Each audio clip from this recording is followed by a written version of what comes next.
주님의 은총과 평화가 여러분의 인생 가운데 늘 함께 하시길 주님의 이름으로 축원합니다.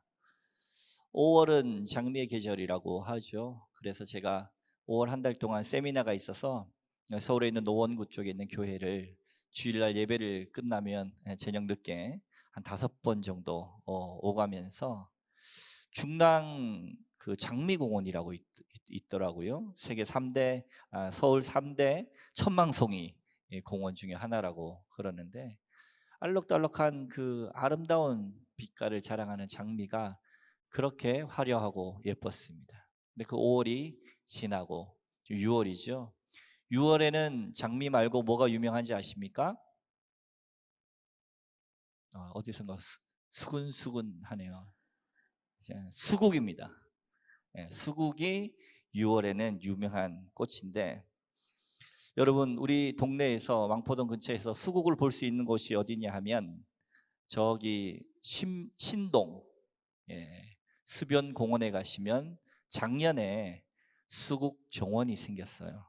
카페 앞에 거기 가시면 볼 수 있고, 요즘에 수국이 유행하는가 봅니다. 우리 교회 뒤편에 힐스테이트 옆에 보면 방죽공원이라고 있죠. 저는 그곳을 개인적으로 죽방공원 이렇게 부르는데 거기가 지금 공사 중이거든요. 거기 지금 보니까 수국 정원을 만들고 있습니다. 요즘 수국이 한참 인기인데, 재미있는 것은 요즘 이렇게 많이 개량되고 탐스러운 수국의 꽃말입니다. 빅토리아 시대, 그러니까 1837년부터 1901년 영국의 빅토리아 여왕이 지배하던 그 시대에 수국은 씨앗은 거의 없고 화려하기만 해서 거만하고 허영심 가득한 꽃으로 여겼다라고 합니다. 그래서 퇴짜를 맞거나 거절당한 신사들이 숙녀에게 당신의 태도가 참 쌀쌀맞다라고 하는 의미로 수국 다발을 보냈다는 설이 있어요. 그래서 수국의 꽃말 중에는 냉정, 무정, 거만이라고 하는 뜻을 담고 있습니다. 오늘 예배실 안에도 수국이 있습니다. 바로 여기 있는 분홍색이에요. 종류도 아주 다양하고 꽃 모양도 아주 개량이 많이 됐어요. 파란색도 있고 빨간색도 있고, 또 가을이 되면 이파리가 단풍이 드는 종도 있고 아주 많이 있습니다. 어쩌면 하나님이 세상을 이처럼 사랑하사 그 사랑을 깨닫게 하시려고 수많은 선지자들과 독생자 예수님까지 우리에게 보내주셨지만, 우리는 그 하나님의 사랑을 외면하고 계속 그 신사의 노력을 몰라주기 때문에 우스갯소리입니다만 아마도 하나님께서 저 신동 공원에도 수국 정원을 만드시고, 그래서도 몰라주니까 가까이에 있는 죽방공원에도 만들어서 다발로 우리에게 안겨주시는 게 아닌가. 냉정하고 무죄하고 또 거만한 우리가 좀 깨달았으면 해서, 그래서 오늘 그런 의미로 옆 사람에게 한번 이렇게 인사해 보면 좋겠습니다. 수국의 계절이 회개의 계절입니다. 이렇게 한번 인사해 보시죠. 수국을 볼 때마다 내가 좀 회개해야 되겠구나, 나의 차가움을 좀 회개해야 되겠구나, 수국을 볼 때마다 느끼는 우리 성령 강림 절이 되었으면 좋겠습니다. 예수님이 공생애를 시작하실 무렵 세상은 참 어두웠습니다. 오늘 본문 누가복음 3장 1절과 2절은 그 어두웠던 정치적 종교적 상황을 우리에게 말해 줍니다. 우리 먼저 1절에 정치적 상황이 어땠는지 한번 봉독해 보도록 하겠습니다. 시작.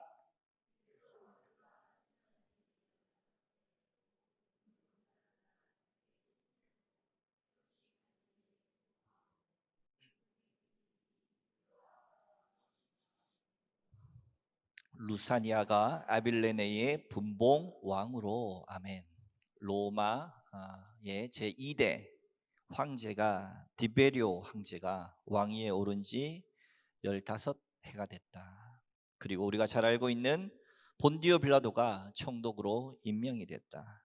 그리고 헤롯 대왕이 죽고 그의 자녀들이 일종의 싸우지 않도록 각자 각 지역을 정해서 분봉왕, 고난이야 더 컸겠습니다만은 굳이 따지자면 한 도지사 정도로 그들에게 한 지역씩 물려주었습니다. 먼저 디베료는 역사책에서는 티베리우스로 우리에게 잘 알려진 인물입니다. BC 42년에서 AD 37년간을 살았던 인물로서 제1대 통일 로마 제국의 황제였던 아우구스투스 황제를 이어서 제2대 왕이 되었습니다. 제 기억으로는 영화 글래디에이터 마르쿠스 아우렐리우스가 아마 1대 황제가 아니었던가 기억이 되고요. 그 다음 디베리오입니다. 그는 나이가 들면서 나폴리만 근처에 위치한 카프리 섬에 들어가서 요비스 빌라라고 하는 것을 짓고 집거했습니다. 그러면서도 측근을 세워서 로마 정치를 다스렸습니다. 그가 집거한 이유는 정치적 상황이나 이 모든 것에 그가 어려움을 느꼈기 때문입니다. 그런데 나이가 들고 연약해지자 그의 마음 가운데 두려움이 생겼습니다. 반역이 일어날까 봐서. 그러니까 그가 세웠던 측근들까지도 다 처형해버립니다. 뿐만 아니라 자기에게 조금만 봉기할 것 같은 사람들만 눈에 보이면 그는 모든 사람들을, 수많은 사람들을 처형해버렸습니다. 황제였으나 인간의 나약함이 얼마나 큰지를 우리에게 보여줍니다. 그의 시대를 한마디로 표현하자면 공포 정치의 시대, 야만의 정치였다라고 볼 수 있습니다. 이 시대에 예수님께서 공생애를 보내셨습니다. 그리고 우리가 너무나 잘 알고 있는 총독 본디오 빌라도, 유대 땅으로 가서 로마가 파견한 총독이 바로 본디오 빌라도입니다. 그는 주 26년부터 36년까지 예수님 공생의 기간 동안 총독으로 재임했는데 유대교와 유대 문화에 대해서 많이 멸시했습니다. 그래서 수로 건설 비용을 충당하기 위해서 예루살렘 성전 모금을 했는데 거기에까지 손을 대다 보니까 유대민들과는 사이가 아주 나빴습니다. 봉기가 일어나기 직전까지 갔기 때문에 그는 그의 자리를 지키기 위해서 유대인들의 눈치를 볼 수밖에 없는 총독이 되었습니다. 그래서 우리가 잘 알다시피 자신의 자리를 지키기 위해 유대민족들의 봉기를 두려워한 나머지 그 사람들의 요구대로 예수님을 십자가에 못 박게 명령한 것입니다. 말씀 내려주셔도 됩니다. 그래서 빌라도는 1600년이 넘는 오늘날까지도 오명으로 남게 되었습니다. 오늘도 우리가 사도신경을 통해서 고백한 예배가 1부 예배, 2부 예배는 사도신경을 계속해서 예배 전마다 고백하거든요. 그때 뭐라고 고백하냐면 본디오 빌라도에게 고난을 받아 십자가에 못 박혀 죽으시고, 사도신경이 만들어졌을 것으로 추정되는 1600년 전부터 지금까지 매 주일마다 수많은 사람들의 입을 통해서 본디오 빌라도, 자기가 자기 자리 한번 지켜보겠다고 잘못한 그 실수 때문에 그가 아마 지금 살아있다면 기가 따가워서 살지 못할 것입니다. 누가는 이렇게 어두운 정치적 지형들을 제시한 후에 2절에서는 당시의 종교적 상황도 설명합니다. 우리 2절 말씀도 함께 읽어봅니다. 시작. 하나님의 말씀이 빈들에서 사가랴의 아들 요한에게 임한지라.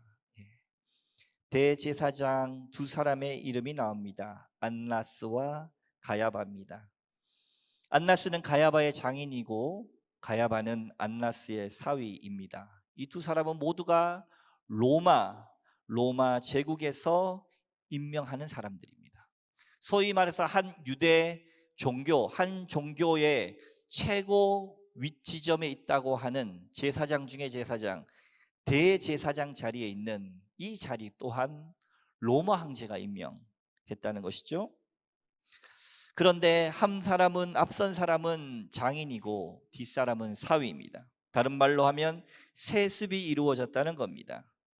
퇴임한 장인 안나스는 사위 대제사장 가야바를 통해서 계속해서 그의 영향력을 행사했습니다.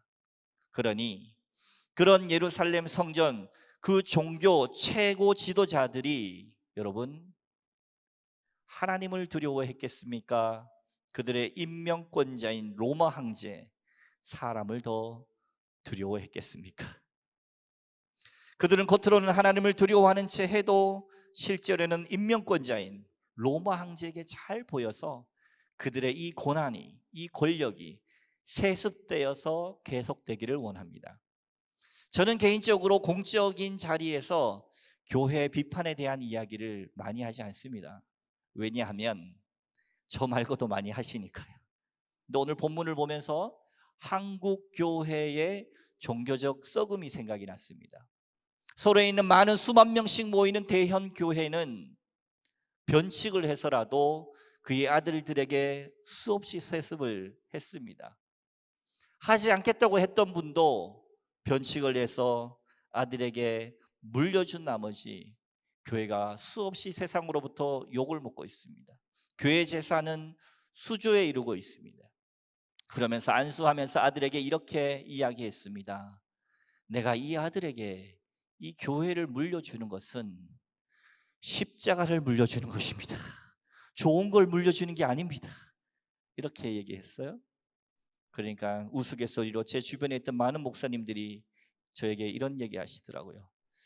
그 십자가 내가 졌으면 좋겠다. 이게 한국 교회의 현주소입니다. 최근에는 강남에 있는 한 교회의 목사님 아들을 바로 옆 동네 비슷한 강남권에다가 수많은 기라성 같은 사람들을 초청해서 교회를 개척해 줍니다. 앞으로 또 어떻게 할지 지켜봐야겠지요. 그 자리에 그렇게 하지 않겠다고 수만 명 있는 교회에 담임 목사가 된 그 아들이 또 와서 축사를 합니다. 서로 보고 배우지 않을까 심히 염려가 됩니다. 이 썩어 빠진 종교, 썩어 빠진 정말로 하나님을 바라본다고 하면서 이 땅 가운데 빛이 되겠다고 하면서 이 땅에 맑고 향기로운 존재가 되어서 많은 이들에게 하나님의 복음을 전한다고 하면서 돈의 노예가 된 이런 종교가 오늘날만 있었던 것이 아니라 예수님 시대에도 이렇게 세습하며 있었습니다. 이러한 정치적, 종교적 어둠 가운데 우리가 주목해 보아야 할 것은 2절의 후반입니다. 2절 말씀 한 번 더 봉독해 보겠습니다. 읽습니다. 시작.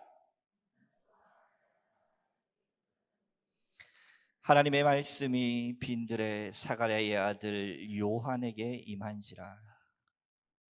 여러분, 말라기 선지자가 그 하나님의 말씀이 임했던 이후 400년이나 침묵하셨던 하나님의 말씀이 임하는 장면이 오늘 말씀입니다.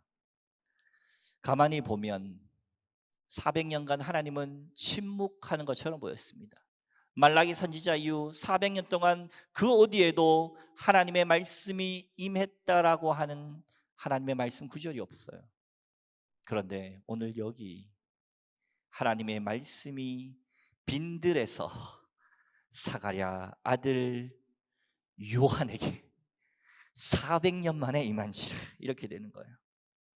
하나님께서는 멋들어진 그 예루살렘 성전, 잘 지어진 너무나 거대한 그 성전, 또 그것의 최고 지도자, 종교의 그 정점에 있던 총회장 같은 그보다 더 큰 고난이었던 대제사장 안나스와 가야바에게 임한 것이 아니라 아무도 주목하지 않는 저 쓸쓸한 광야 빈들 가운데 부드러운 양털이 아니라 거친 낙타 털옷을 입고 사막 바람에 거칠어진 피부와 먹을 것이 넉넉치 않아 그저 사막에서나 구할 수 있는 메뚜기와 야생꿀 석청을 먹으면서 예수님보다 6개월 앞서 태어났으며 태중에서부터 성령 충만했으나 30년 가까이 아무 소식이 없었던 그 세례자 요한에게 사막에 머물러 있던 그 한 사람,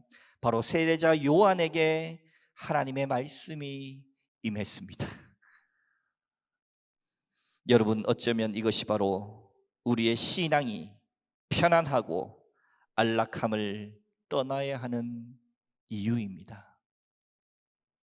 여러분, 이것이 바로 우리의 신앙이 매너리즘에 빠져서 형식적 예배 가운데 일주일에 그저 한 번 여기 와서 점 찍고 가는 그 신앙이 아니라, 내가 왜 사는지, 내가 왜 믿는지, 내가 왜 예수의 제자인지를 가르쳐주는 엄연한 말씀입니다.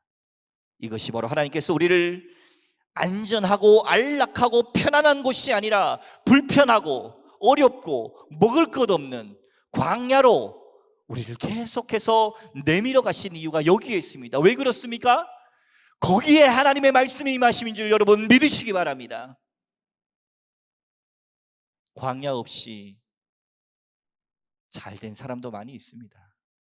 그러나 광야 없이, 어려움 없이, 회개 없이 깊어진 사람은 아무도 없습니다. 세례요한 그 어둠이 지극한 시대에 홀로 깨어있는 양심의 등불이었습니다. 그런데 그 활동 장소가 사람들이 그토록 소중히 여겼던 그 성전이 아니었다, 빈들이었다, 광야였다는 거예요. 여러분의 인생에 광야는 어디에 있습니까?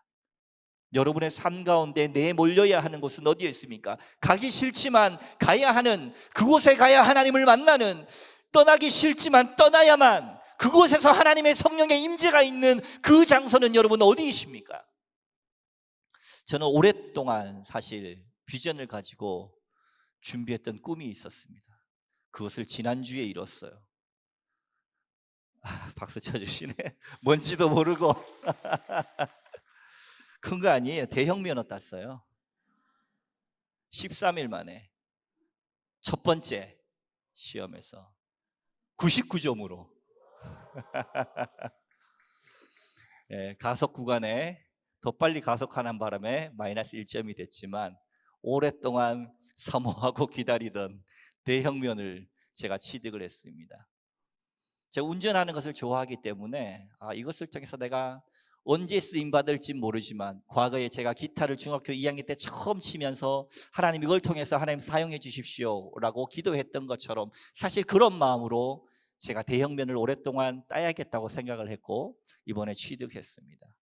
그러면서 금요일 날 대형차는 아니었지만 우리 조이풀 워십과 함께 기장 70주년 선교대회를 다녀오면서도 참 마음이 좋았습니다. 그런 것처럼 우리 교회에는 광야로 향하는 길들이 있습니다. 그것이 바로 사랑 이야기 동수원, 사랑 이야기 국내, 사랑 이야기 열방이 있습니다. 여러분, 사랑 이야기 국내가 작년에 충북 옥천에 있는 옥천제일교회의 컨테이너를, 폐 컨테이너를 깨끗하게 수리했어요.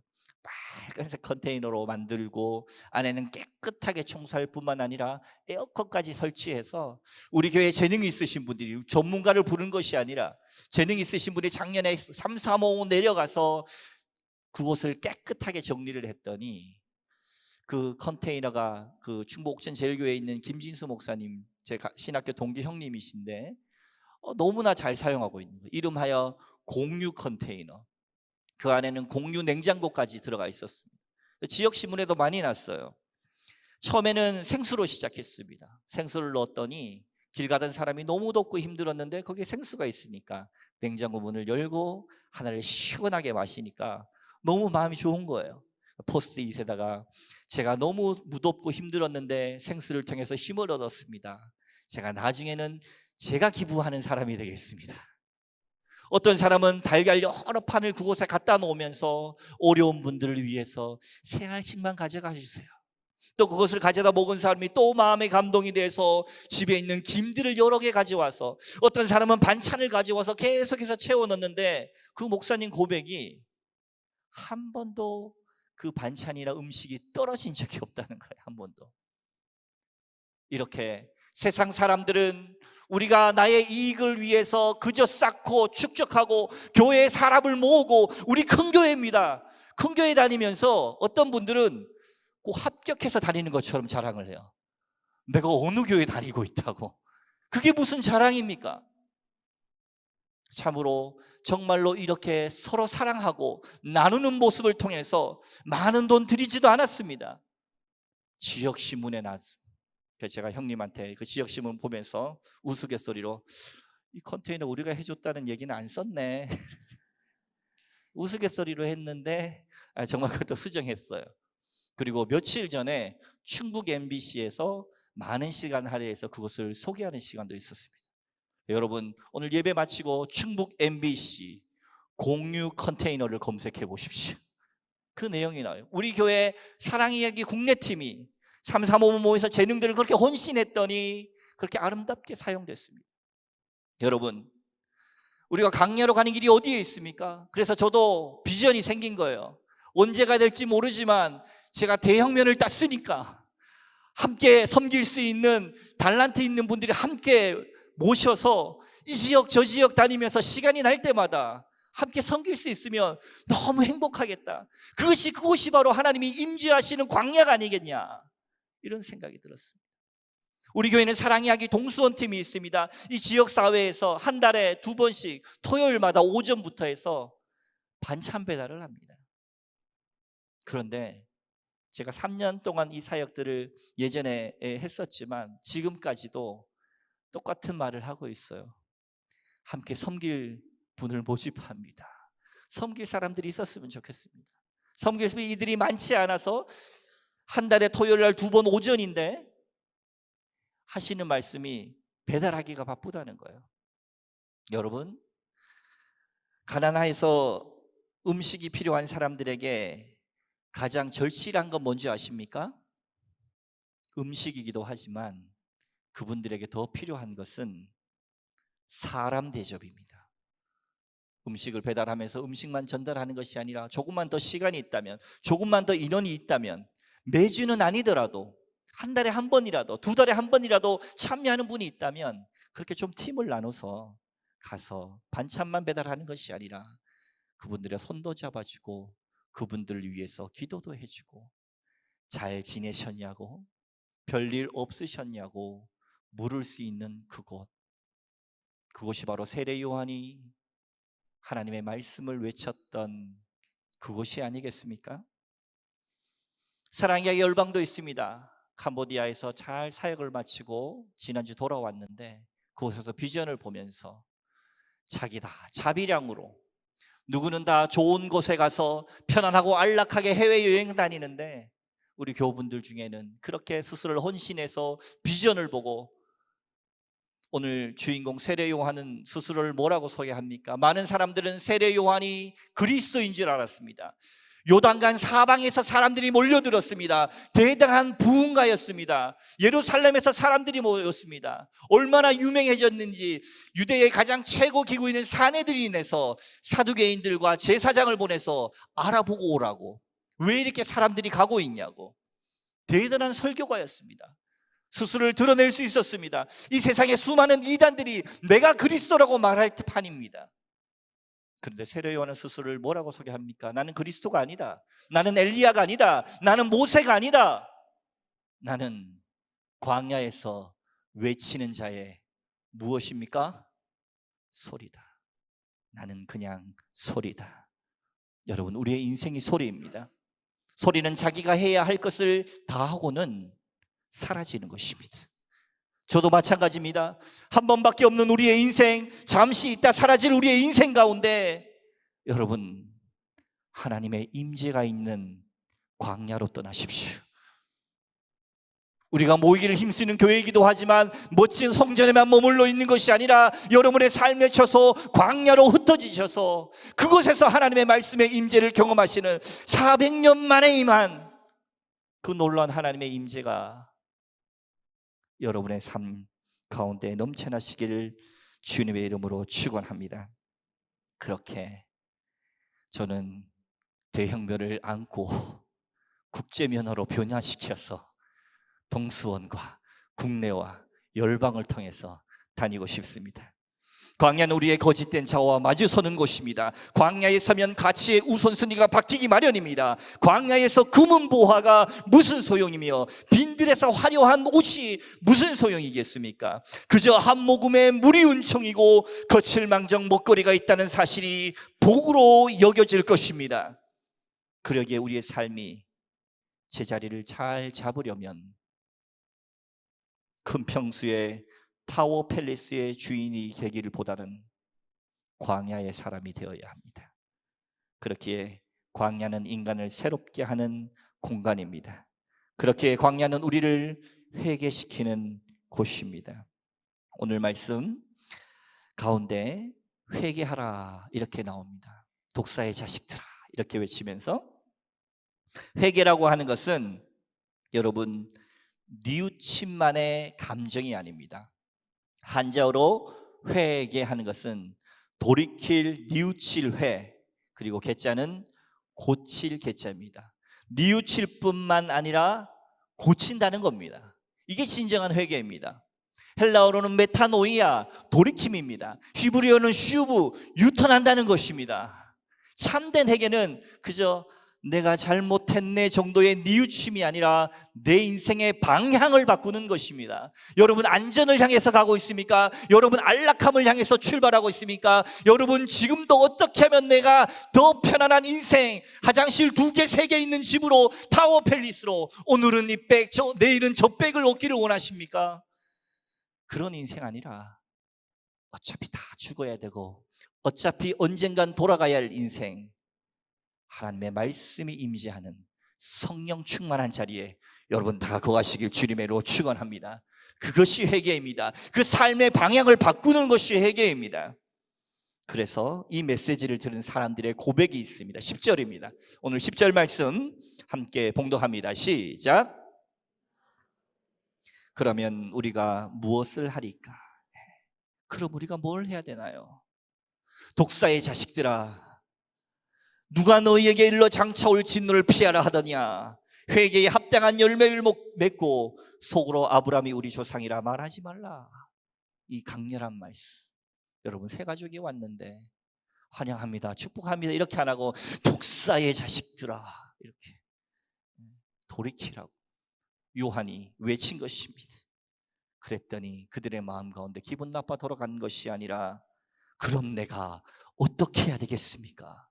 그럼 이제 내가 어떻게 살아가면 좋겠습니까? 라고 진심으로 뉘우치고 방향을 묻습니다. 사도 바울도 하나님의 빛 가운데로 날마다 더 가까이 갈수록 그는 고백합니다. 내가 죄인 중에 개수입니다. 내가 죄인입니다. 수국의 계절, 이 아름다운 꽃을 볼 적마다 나의 무정함을, 나의 차가움을 회개하는 시간, 그것이 바로 성령 강림절입니다. 그때 요한이 이야기합니다. 11절에 옷 2벌 있는 자는 옷 없는 자에게 나누어 주십시오. 12절에 세리들은 정직하게 세를 거두십시오. 13절에 군인들은 힘을 올바르게 사용해서 강탈과 거짓을 경계하십시오. 삶을 바르게 할 것을, 고칠 것을, 우리의 삶의 현장 가운데 하나님의 말씀과 임재가 있음을 강조했습니다. 잘 아시죠? 목사가 이렇게 앞에서는 거룩하게 외치다 보니까 어느 날 사모가 이불을 들고 강대상을 올라왔다는 그 이야기. 강대상 있을 땐 저렇게 젠틀한 남편이 밑에만 내려오면 폭군이 되니까.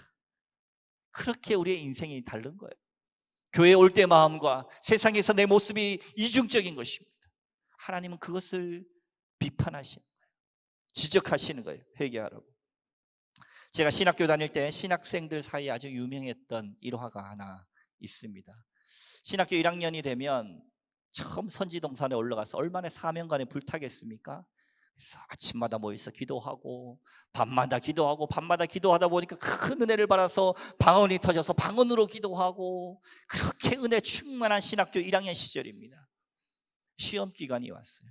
시험 기간이라고 해서 내 기도 시간을 막을 소냐? 시험 기간에도 모여서 열심히 기도합니다. 그런데 어쩌죠? 그렇게 열심히 기도해도 하나님께서 시험 답은 알려주시지 않습니다. 그 다음날 시험을 보는데 까만 것은 것이요 하얀 것은 종이로다. 이렇게 열심히 방언 기도했던 친구가 뭘 한지 아십니까? 컨닝을 하는 거예요. 이게 우리의 믿음의 현주소입니다. 또 초대 복음송, 일대 복음송 가수가 여러분 누군지 아십니까? 조영남 씨가 화개장터 불렀던, 아주 오래전에 복음송을 불렀습니다. 이분이 TV 프로그램에 나와서 자기 어머니 권사님에 대해서 한 얘기가 있어요. 이 조영남 씨가 선교 100주년 한국 기념할 때 빌리그램 목사님 앞에서 특성을 냈다가 눈에 띄어서 신학까지 공부하신 분입니다. 지금은 믿음의 삶이 좀 어떤지 모르겠습니다만은 TV에 나와서 본인의 어머니를 소개했어요. 조영남 씨 어머니가 권사님이신데 한날 본인 집에 새들어 사는 사람이 가난해서 집세를 자꾸만 못 내니까 이 조영남 씨의 어머니 권사님이 그것을 안타깝게 생각해서 이 집주인이었던 권사님이 그 새들어 사는 사람에게 뭘 알려줬냐 하면 가짜 꿀을 만드는 법을 알려줬어요. 그리고 그것을 진짜인 양 팔아서 집세를 내게 했다는 거예요. 근데 가짜 꿀을 어떻게 만드냐 봤더니 꿀은 조금 넣고 설탕을 몇 바가지씩 부어서 끓이는 거예요. 그렇게 해서 가짜 꿀을 만드는데, 그런데 조영남 씨 말이 재미가 있는 것은 이 가짜 꿀을 이 권사님이, 어머니 권사님이 끓일 때 교회에서 가장 애창하던 찬송가를 그렇게 은혜롭게 부르면서 가짜 꿀을 끓이는 거예요. 다 끓이면서 내 주를 가까이 하게 함은 설탕 가지고 와라 해서 설탕 넣고 십자가 짐 같은 고생이나 내 일생 소원을 늘 찬송하면서 주께 더 나아가기 원합니다. 은혜롭죠? 가짜 꿀을 만들면서. 여러분, 예수 믿는 사람은 신앙과 삶이 하나가 되도록 애쓰는 사람입니다. 그러기 위해 이 어둠의 시대를 넘어 빛이 되기 위해 성령 강림절 동안 우리가 주의 말씀이 임하신 광야로 가야 하는 줄 여러분 믿으시기 바랍니다. 광야로 가서 우리의 몸과 마음에 깃든 교만을 털어내야 합니다. 우리의 무너진 믿음이 회복되어야 합니다. 그리고 탐욕의 우상으로부터 해방되어야 합니다. 너무 늦기 전에 우리의 삶을 재점검해야 합니다. 벌써 한 해의 절반의 끝에 다다랐습니다. 주님은 우리에게 세례요한과 같이 이 세상의 어둠을 넘어 주의 말씀을 듣고 또 전하는 평화의 일꾼으로 우리를 불러주셨습니다. 이 복된 부름에 이제 기꺼이 응답해서 누군가 말하는 이 아름다운 성전의 정점이 되기보다는 아무도 알아주지 않는 저 빈들의 광야의 사람들이 다 되시기를 주님의 이름으로 축원합니다. 함께 찬양합시다. 내가 주인 삼은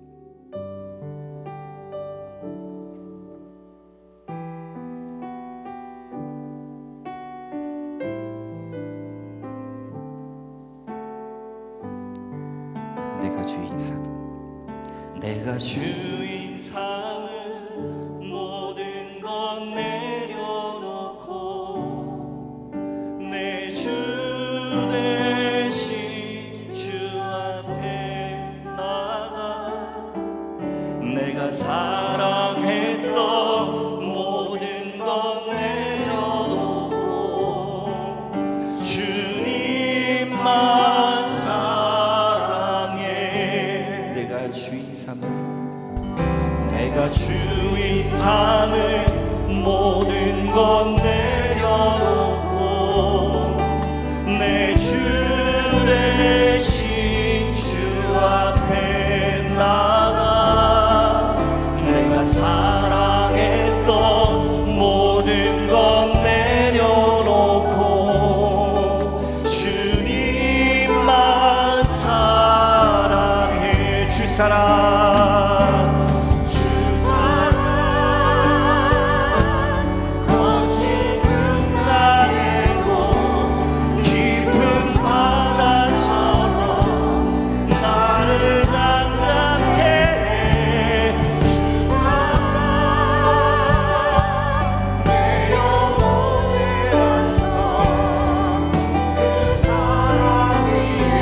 우리 가사 생각하시면서 한 번 더 찬양합시다. 손 들고 찬양합시다. 내가 주인 삼은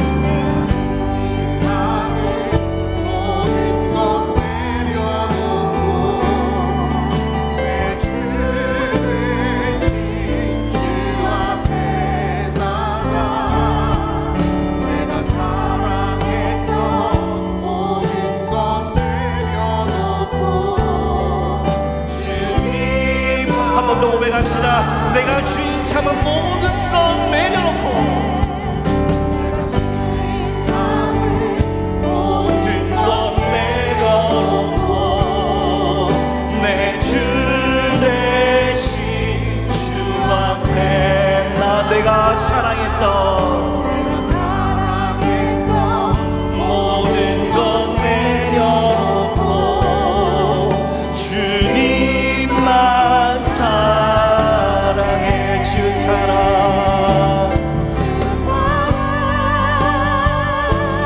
거짓 풍랑에도 깊은 바다처럼 나를 잠잠해. 주 사랑 내 영혼의 반석 그 사랑이 우리 마지막으로 고백합시다. 주 사랑 거친 풍랑에도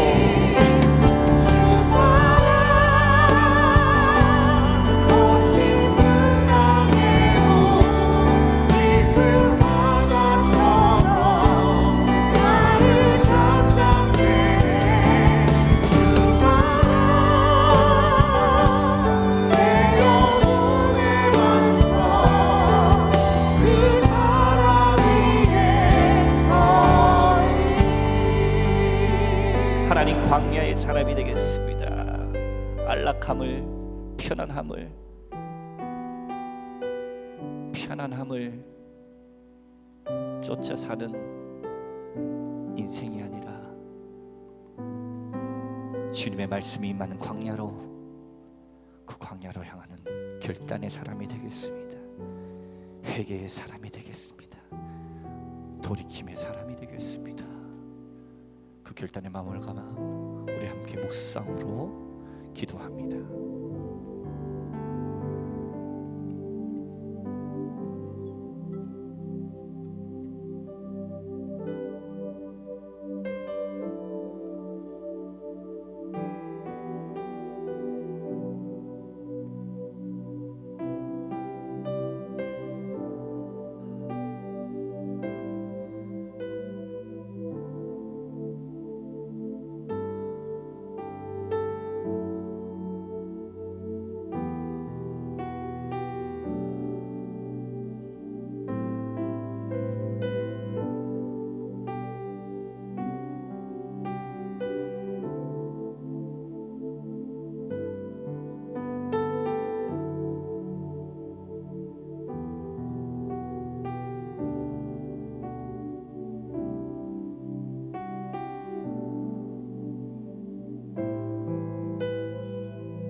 이제는 우리 주 예수 그리스도의 은혜와 하나님의 극진하신 사랑과 성령님의 감화감동 교통 회개하심이 이제 우리의 삶을 돌이켜 광야로 발걸음하기로 작정한 이 시간 고개 숙여 예배드리는 우리 모두 가운데 지금부터 영원까지 함께 하옵시기를 간절히 축원하옵나이다.